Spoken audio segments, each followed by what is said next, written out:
On a eu hier sur les indices US S&P 500 et Nasdaq donc une prise de profit. On verra donc également le discours de Jérôme Powell. On fera donc le point ensemble également sur donc les indices US S&P et Nasdaq et ensuite européens DAX et CAC 40. N'hésitez pas également avant de commencer donc de rejoindre un autre groupe privé qui vous permet donc d'avoir la liste de toutes nos positions en swing donc sur la crypto, les indices, forex et matières premières. Vous pouvez donc également avoir des vidéos exclusives, des points macro, etc. Accès au Discord du groupe privé, live de formation et bien plus encore. Pour cela, vous pouvez avoir accès au groupe privé totalement gratuitement, je le répète, en ouvrant un compte tout simplement avec notre partenaire Vantage. En ouvrant un compte, vous pouvez donc avoir entre 2 et 6 mois d'abonnement offert. C'est totalement sans engagement. En fait, c'est une relation totalement gagnant-gagnant. Vous avez donc entre 2 et 6 mois d'abonnement et c'est tout simplement l'affiliation qui finance l'abonnement. Donc c'est vraiment très intéressant si vous souhaitez donc avoir des conseils, de la formation, etc. Et en même temps donc commencer à investir, à trader sur les marchés. Donc voilà, avec notre partenaire, n'hésitez pas, donc c'est avec notre lien d'affiliation qui est sur notre site en description. Et également, bien sûr, vous avez l'abonnement mensuel sans engagement. Donc également, n'oubliez pas le Discord de la chaîne Idena Bourse et Crypto, donc en description également, donc n'hésitez pas à rejoindre, même si vous avez des questions ou si vous souhaitez discuter, voilà, les salons sont ouverts. Voilà, donc on va passer donc au calendrier éco. Donc hier, on a eu donc tout d'abord, on avait eu le PMI flash, données avancées du PMI. Je répète, on a donc une stat, on va dire un peu négatif, pas vraiment, mais on a été au-dessous des attentes. Alors tant que c'est au-dessus de 50, c'est considéré comme positif, que c'est en croissance, donc ça reste ok. Voilà, mais petit ralentissement à noter. Et surtout, donc on a eu hier Jérôme Powell qui a fait un discours. Donc il a dit finalement des choses, enfin il s'est répété, mais il a dit aussi des choses intéressantes. Donc tout simplement qu'il fallait faire attention tout simplement à les prochaines hausses de taux, car l'objectif de la Fed reste quand même la stabilité des prix et donc contenir l'inflation avec l'objectif des 2%. Actuellement, on verra avec le corps PCE vendredi, on est plutôt sur 2,6, 2,7 en corps PCE sur l'année est attendu, PCE, pardon, pas le corps PCE est attendu en légère baisse, les projections sont attendues en légère baisse, et là sur le PCE, on est attendu donc une légère hausse, donc on va dire vers 2,7, donc on n'est pas encore aux 2% des objectifs donc, de la Fed. Donc ça sera vraiment donc à suivre. Donc il dit tout simplement que la Fed est dans une posture en fait on va dire un peu délicate parce qu'il doit choisir, parce que la Fed n'a pas les outils pour lutter sur les deux fronts qui sont donc l'inflation et l'autre qui est bien sûr l'emploi qui se détériore. Donc la Fed n'a pas l'outil pour cela. En fait, la baisse des taux ne permet pas de résoudre les deux problèmes. Donc la Fed devra faire un choix finalement. Il le dit pas, mais c'est ce qu'il sous-entend finalement. Il devra faire un choix entre donc l'inflation et l'emploi. Donc dans le discours, il a dit que donc comme finalement la semaine passée, souvenez-vous, il dit donc que la Fed s'attend à ce que la hausse des prix liés aux tarifs se poursuivre donc cette année et l'année prochaine, donc qui sous-entend que il dit que pour le moment les taux sont au bon niveau. Ça veut dire que ça laisse la Fed de la marge en cas donc de problème économique et également pour lutter contre l'inflation.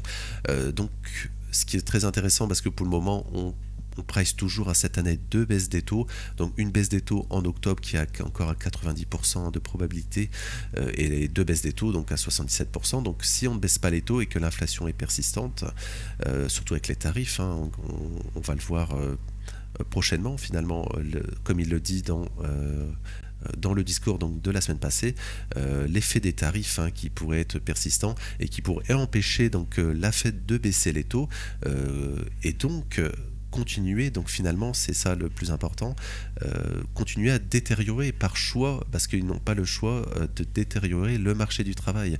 Et on l'a vu, le marché du travail qui se détériore, généralement sur les indices, c'est pas du tout positif sur du moyen terme, hein. Donc il faudra faire extrêmement attention, encore je le redis, sur les niveaux où on est, parce qu'on est vraiment sur des tops, sur les indices, on est sur des ATH, on les enchaîne, et on arrive bientôt en fin d'année également, donc il faudra faire extrêmement attention, on va voir ça tout de suite.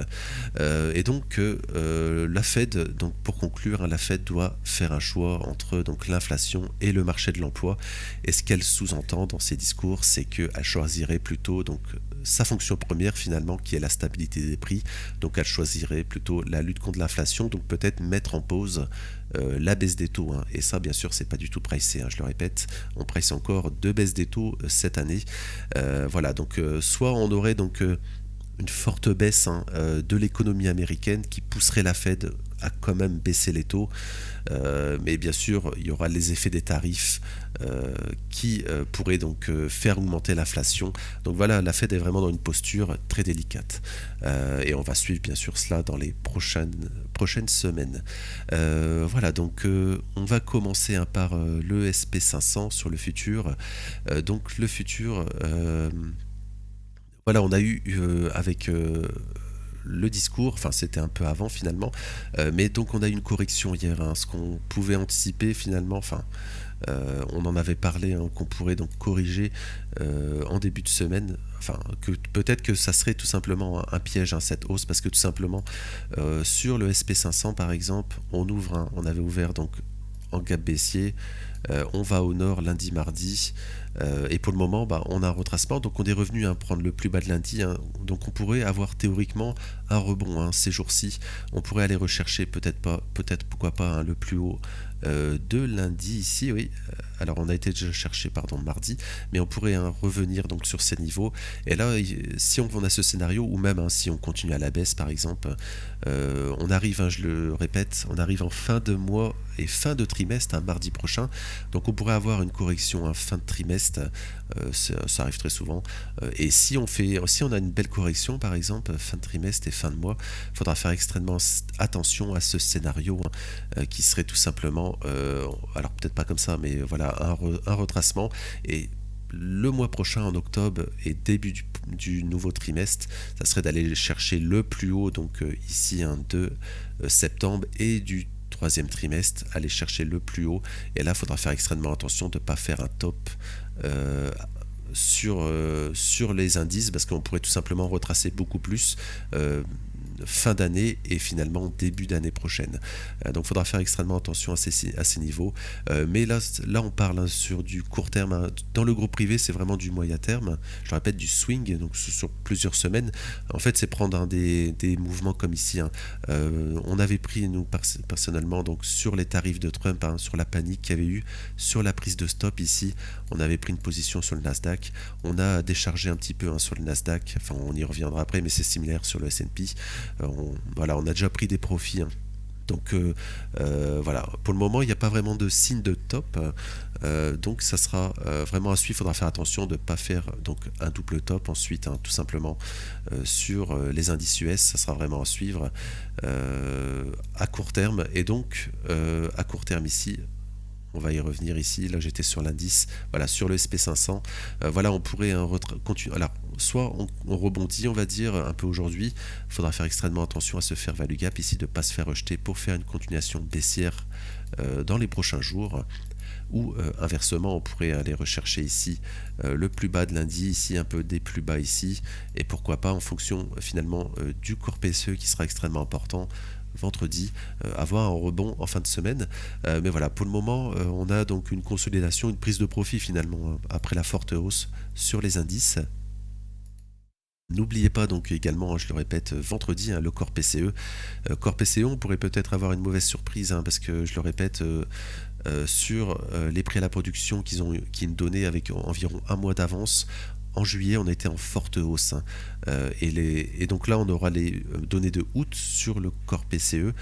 Donc techniquement, on va prendre, hein, les données des prix à la production qui vont se répercuter donc sur les corps PCE donc de août. Si vous regardez donc corps PCE forte hausse en février, par exemple, on a vu en janvier les prix à la production en forte hausse également. Si vous regardez également voilà, si je regarde par exemple en juin, regardez. Voilà, également en juin, on avait une forte hausse, enfin une hausse hein, par rapport au mois précédent, car le corps PCE, enfin les prix de la production avaient été également en hausse un mois à l'avance en mai.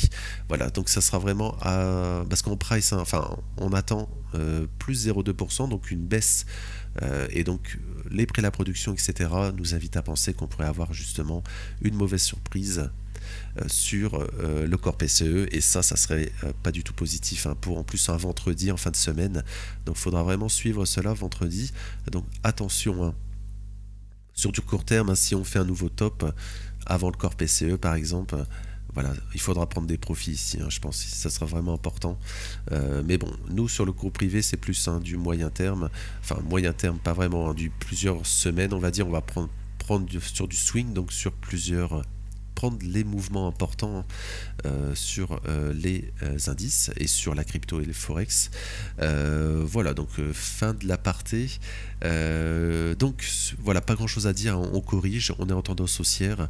On pourrait hein, très bien donc faire une continuation baissière ici.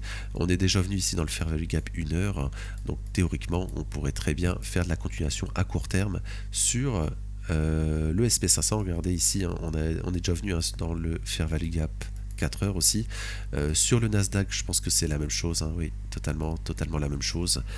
Voilà, donc on a tout ce qu'il faut, on va dire, pour continuer à la baisse, mais on pourrait hein, rebondir un peu plus dans le fair value gap 4 heures, où on pourrait tout simplement prendre hein, les plus bas ici, voilà, prendre les plus bas donc de hier également ici, voilà, de mardi, pour peut-être rebondir légèrement. Mais bon, on n'a pas hein, de fair value gap ici, donc le fair value gap est plus bas. Donc après, ça serait l'objectif hein, en cas de perte ici des plus bas daily. Ça serait l'objectif, ça serait revenir dans ce fair value gap haussier. Et là, on pourrait peut-être avoir un nouveau rebond et peut-être la création d'un double top hein, sur les indices US. Et là, ça sera une zone de profit un peu plus moyen terme. Donc ça sera vraiment observé, hein. En plus on aura la bolle de Bollinger ici qui va revenir, donc si on fait ça, ça serait peut-être voilà, à court terme un bon support pour la continuation haussière ensuite. Voilà, donc je pense qu'il n'y a pas plus de choses à dire, ça n'a pas la tête d'un top ici, hein, vraiment. Je pense qu'on ira refaire un nouvel ATH, mais la question c'est est-ce qu'on y va maintenant ou est-ce qu'on va un peu plus bas, et c'est donc pour ça hein, que dans le groupe privé on ne fait pas de court terme, parce que c'est vraiment, le court terme est vraiment incertain. On pourrait très bien continuer à la baisse comme cela ou tout simplement aller à la hausse. C'est vraiment, on va dire, un peu du pile ou fesse. Le court terme est vraiment trop incertain et trop risqué finalement pour prendre des positions voilà, et faire des profits, hein, tout simplement, ce qui est le but, hein, je le répète, sur les marchés, c'est faire des profits et non juste faire des signaux pour faire des signaux. Voilà, donc je pense que c'est la fin de l'aparté sur les indices US. On va passer sur le DAX. Alors le DAX, hein, on a une belle réaction hein, dans ce fair value gap, je le répète, fair value gap daily ici. Voilà, fair value gap haussier daily ici. Voilà, pour le moment, on le travaille, hein. On est venu à chercher le plus haut de lundi, on a une réaction baissière. Il reste le plus bas, donc on pourrait hein, très bien, si les indices US continuent de retracer, on pourrait bien aller chercher donc le plus bas de lundi ici, sur le DAX, et on serait toujours dans ce fair value gap haussier. Donc tant qu'il est maintenu, hein, voilà ici. Voilà, tant qu'il est maintenu, on peut spéculer donc à une continuation haussière sur du court terme sur le DAX. On a fait hein, la prise de stop ici. Oui, je suis pas également revenu, hein, c'était sur l'indice dollar, hein, le dollar. Parce que le dollar est très intéressant, parce que c'est vraiment... si le dollar augmente, hein, attention donc aux assets à risque, hein, le dollar est sur une zone hein, de rebond potentiel. Hier et donc lundi, on baisse. Mardi, on retourne dans ce fair value gap ici hein, qu'on avait identifié. On y reviendra dans le brief Forex tout à l'heure. Mais bon, on a fait donc quelque chose d'intéressant. Techniquement, on est sur une zone de rebond intéressante. Hein, parce que regardez, on a une sorte de double bottom ici. Pour le moment, on a une réaction sur le dollar. Donc si on casse ici voilà, les plus hauts ici, on pourrait avoir donc un breaker bullish et là on pourrait peut-être voilà, faire de la continuation haussière sur le dollar, ce qui serait négatif hein, pour les indices, les assets à risque, crypto, etc. Voilà, ça serait vraiment négatif à court terme sur, regardez, on a pris les stops ici, voilà, comme ça ici.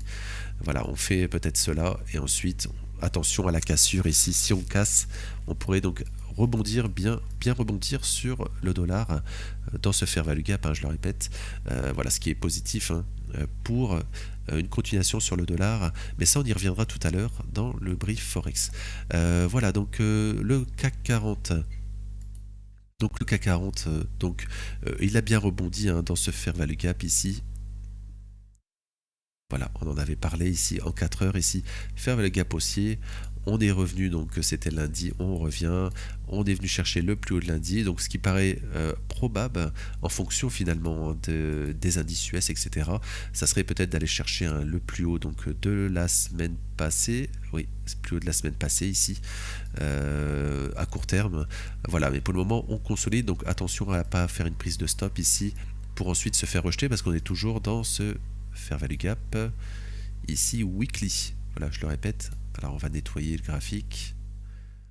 Voilà, ici, voilà, on est toujours dans le fair value gap weekly ici. Donc attention à ne pas faire un sommet descendant et faire de la continuation baissière sur le CAC 40 parce que techniquement c'est toujours ce qui est possible. Hein.